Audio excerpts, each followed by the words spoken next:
Right, I'm back again for another rant, and it's another rant about local bike shops. A bike got donated to me about a week ago that was put out for scrap, and this guy had seen that his neighbour had put the bike out for scrap, and that it was a good bike, so he went over, he grabbed it, he brought it to me, and I'm going to show you that bike and the quality of that bike in a minute. Having spoken to his neighbour, the reason that bike was put out for scrap and they bought another bike is because they'd taken it to a local bike shop to get a few bits sorted on it, and the bike shop had told them that it wasn't worth spending any money on. It was rubbish.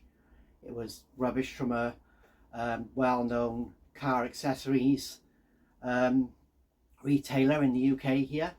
That wasn't worth spending any money on. It's a bike that retails at about £240, and for what that bike is and for the age that it's intended for, they are very good bikes. They're as good as most of, if not better than some of the mainstream big brand bikes you can get for this kind of money. But yeah, so this guy had taken the child's bike in. They'd said to him, it's not worth spending any money on, you need to buy this Trek or this whatever. And it's just total nonsense.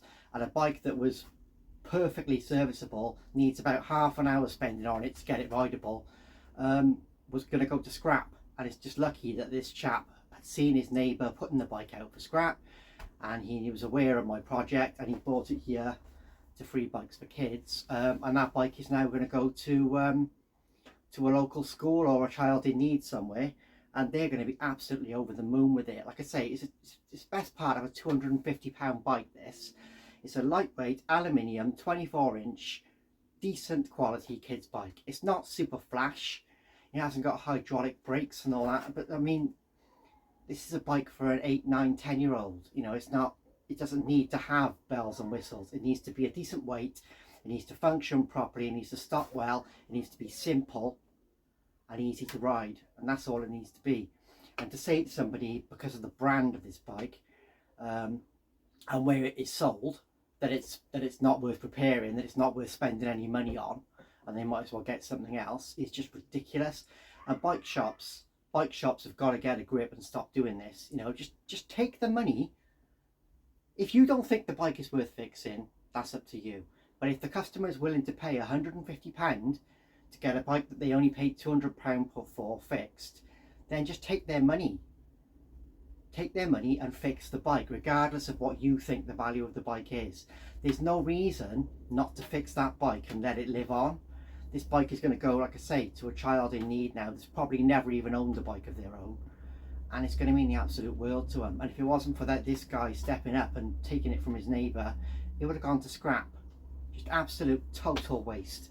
And this is the attitude of some, not all, but some bike shops.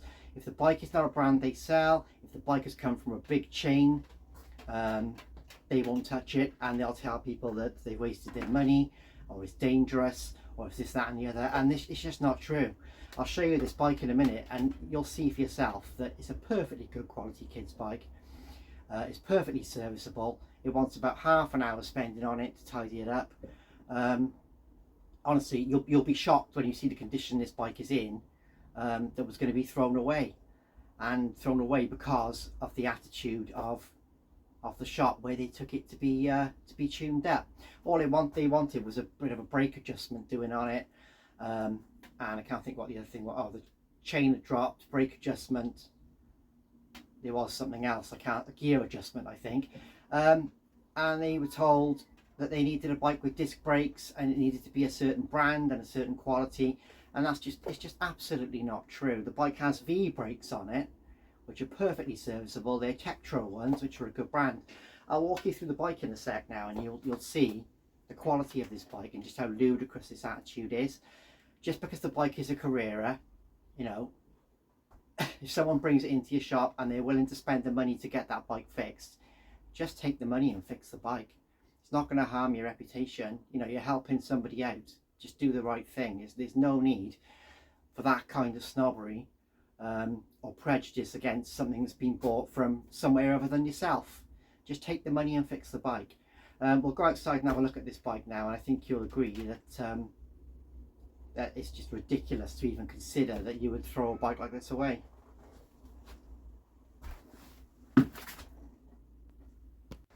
So here is the bike in question. It's a Carrera Abyss, which is sold through the Halfords chain in the UK, and Halfords is kind of a car accessories type place primarily, but they do sell bikes as well.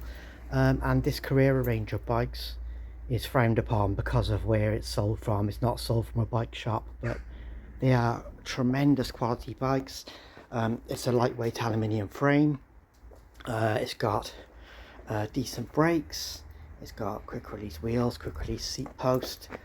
As you can see there, the chain is dropped on this, which is literally a 30-second fix. Fairly decent components. It has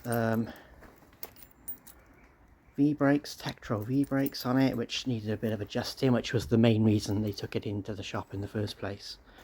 But overall, it's just a nice lightweight quality bike. It's got Tektro brakes with metal levers. It has a decent aluminium frame. It has metal pedals on it. There's just nothing wrong with this bike. Jaguar cable outers on it. For the money, they are tremendous quality bikes, but they're frowned upon because of where they're sold from, because they're sold from a car accessory store. But they're a step above, a big step above your supermarket bikes, you know, and your absolute low end of the range internet bikes. That some of those bikes are dangerous, but this thing is a quality bit of kit, you know. It's for the age group it's intended for, which is sort of 8, 9, 10-year-old. It's a fantastic bike. Bike shops, you know, really need to stop turning their nose up at these things and forcing them into being scrapped when they've got so much life left. I mean, look at the condition of this bike. It needs the brakes sorting, the gears sorting, some handlebar grips, and a good cleanup, and it'll go forever. And to make somebody feel stupid because they bought a bike, you know, from a car accessory shop rather than a bike shop, and to look down on them and be snobby about it, it's just disgusting. I mean, if somebody's offering you the money to fix the bike, take the money and fix the bike, regardless of where it came from, you know. It just needs to stop.